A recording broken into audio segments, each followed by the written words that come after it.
Flower बनवण्यासाठी साहित्य: मोहरी तडतडल्यानंतर जिरे टाकायचे. आता आपली मोहरी तडतडली, आपण आता जिरं टाकणार आहे. त्यानंतर कढीपत्ता टाकायचा.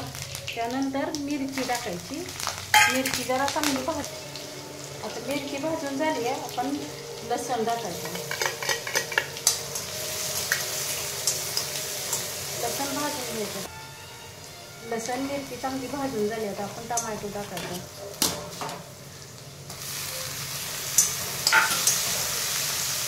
मी पहिलं धुवून पुसून चिरून घेतलेलं आहे ती.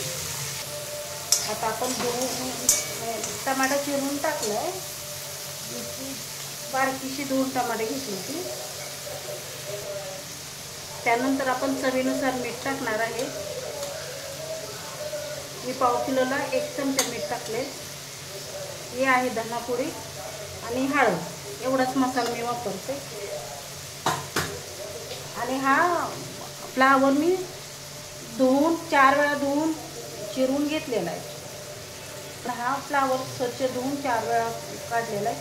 आता मी फ्लावर टाकते आणि 5 मिनटं झाकून टाकून ठेवते. हलवायचा आणि 5 मिनटं झाकून टाकून ठेवायचा. पण आता हे 5 मिनिटांनी टोपण काढले. तो काही शिजलाय, थोडंसं राहिलं शिजायचं. शिजलंय का असं बघायचं. शिजलंय, थोडंसं राहिलंय. आपण अजून 2 मिनटं आपण बघूया. आता फ्लावरची भाजी तयार.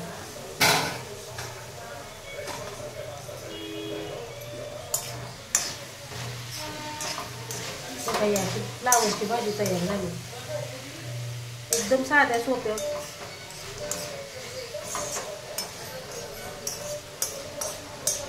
साधी सोपी पद्धत आहे बघा. आवडलं की लाईक करा.